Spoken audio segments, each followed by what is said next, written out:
I'm Brandon. And I'm Mary. Welcome to another episode of Poor Decisions. Mary. And today we are going to be discussing and making some old fashions. A couple of YouTube channels that we follow have been putting out different recipes, and they've also asked that if we had a recipe that we thought was great to let them know. So this is our way of doing it. So just a quick shout out to Josh and Aaron out at Stuff and Whiskey, and to a little old fashioned. Alright, so to get started, one thing that we like to do is take a slice of orange, cut it in half, and put that in each glass. We like the citrus, and it just adds a little something to the drink. Now, one thing that's a little different from the one that I make is I do utilize traditional Angostura bitters. 3 dashes. 3 dashes. 1, 2, 3. And then 1, 2, 3. Right onto the orange itself. Now, this is where I vary.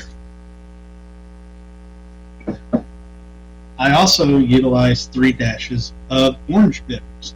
To me, it really accentuates the citrus, and it brings out a lot of the subtle notes in the whiskey that you use, whether it's a bourbon or a rum. And as usual, got to be careful with it because you can make a little bit of a splash. Now, once we get to this point, what do, Miriam? We muddle. So, if you would, please. And we'd like to muddle the orange, never the cherry. Yeah. We just find that it takes away from everything with the cherry, but a lot of people argue that you muddle the cherry to get those cherry essences in the drink, and we agreed that we came up with a solution for that as well. Mm-hmm. Now, we've taken our bitters and put in, and our oranges in. Now, one thing that you need to keep in mind, whether it's a rye or a bourbon, is you want something that's going to hold up to everything that you're putting into. I tend to go with 100 proof, maybe a little bit higher. If you're going to use something in the old fashioned, make sure it's something that you would drink neat. You don't want to use substandard on this because it just really takes away from the whole experience.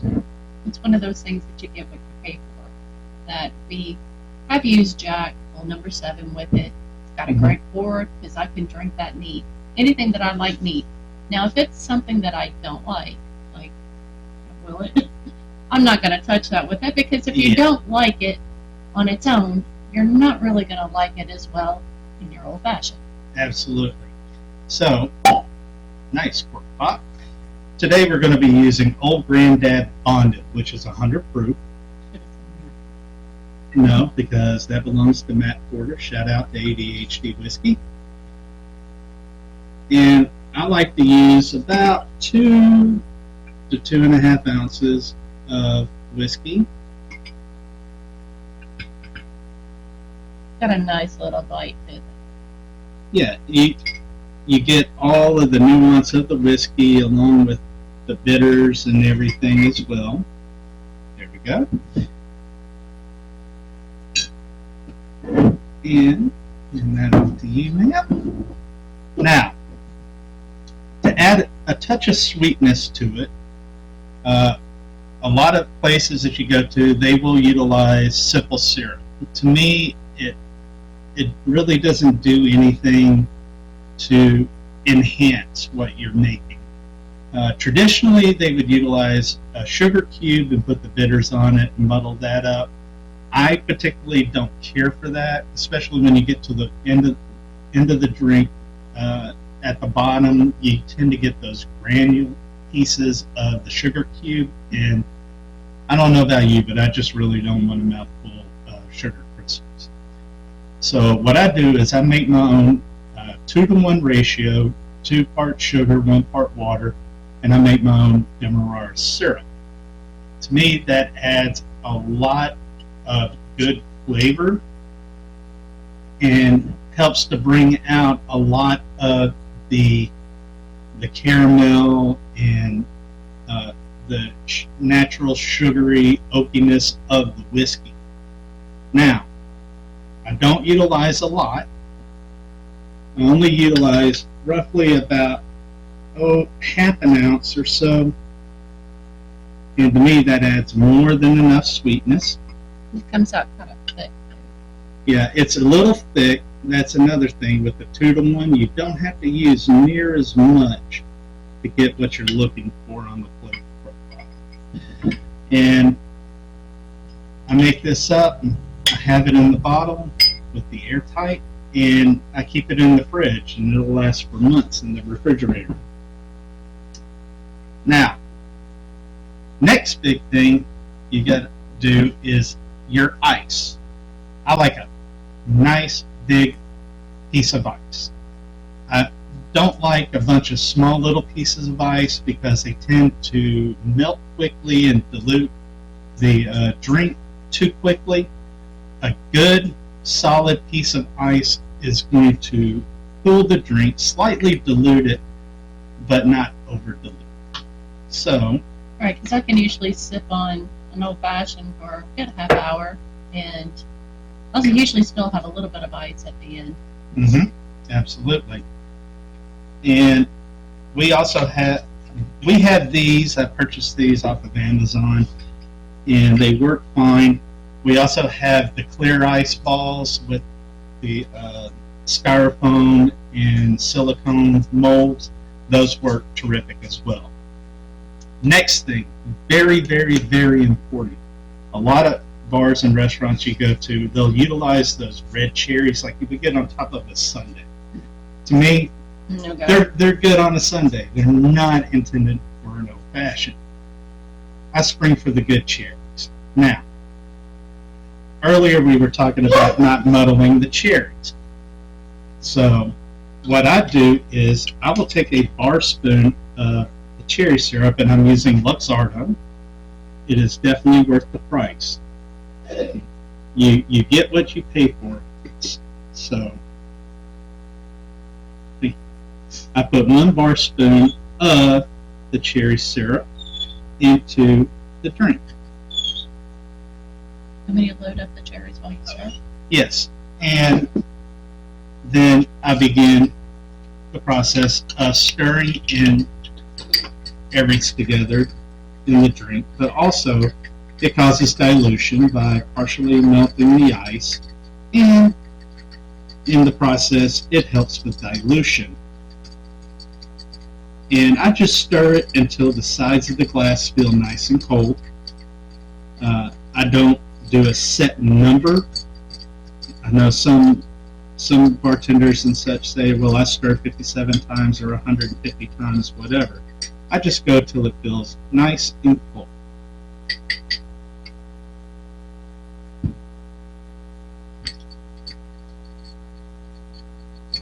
Once it's nice and cold, I know the dilution is taking place. I know everything is together, and it's going to be a very pleasant drink.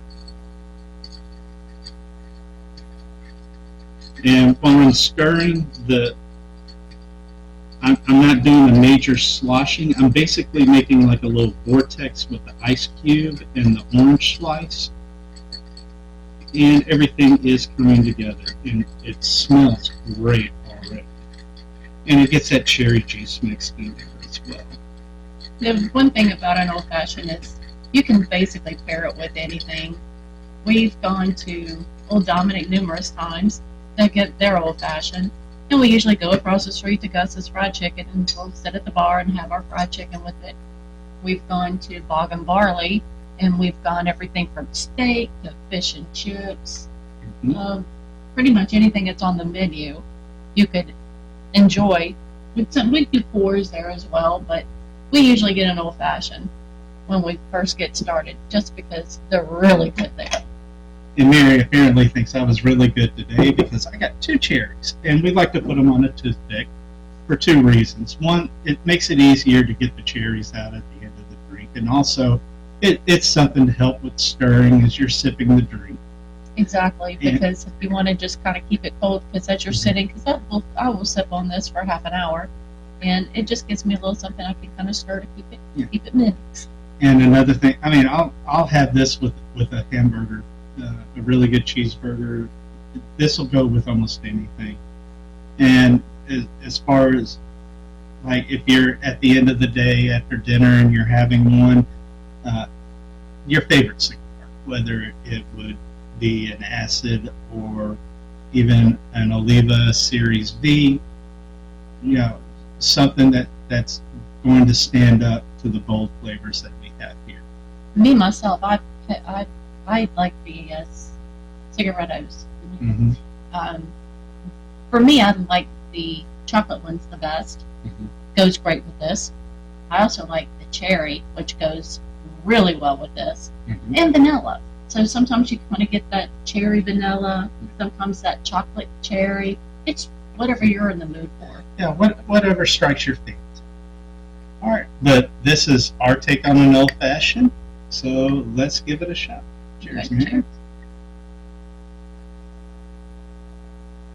Mm, Oh yes. that's good. You can still get the flavors of, is this one a bourbon or a whiskey? That's a bourbon. Bourbon. You can still feel like the warmth and get those flavor notes. Mm-hmm. That it's got that bitter, that orange. It's a little on the bitter, but with a little bit of that cherry juice and the Demerara syrup. yes, it kind of picks up that sweetness where it's not too sweet. So you've got that perfect balance Mm-hmm. of a little bitter, a little sweet, little. And that was the point of it. This was through a lot of trial and error. Was we were looking for balance. We don't want something that's over the top sweet. We don't want something that's over the top bitter. But we tried it with less bitters, and it was just a little flat. To me, this was the perfect amount, and I actually just handed it to her one day and said, "Here, try it." And I lost that one and had to make another one. Mm-hmm. And she said, "Whatever you did, keep doing it." So I have. What I would really be curious is we have an expert in the area on old fashions Mhm. that I would love for a little old fashioned to try one of these and let us know what he thinks. I Yeah. mean, we don't all have the same taste, and Mhm. you drink what you like the way you like it. Yep. So And, I'd like and to if, have his opinion on this. and if you like smoked cocktails, these things hold up beautifully to being smoked. And so, little old fashioned, if you want to reach out and get together and have one of these, you'll be a welcome guest. All right, I think that's going to do it for today. Thank you for joining us. If you haven't already, hit that thumbs up button and make sure you hit that subscribe and tell your friends and family about us. All right, and if you have any ideas for what you'd like to see in future content, leave it down below or shoot us an email. Until next time, I'm Brandon. And I'm Mary. Cheers. Cheers.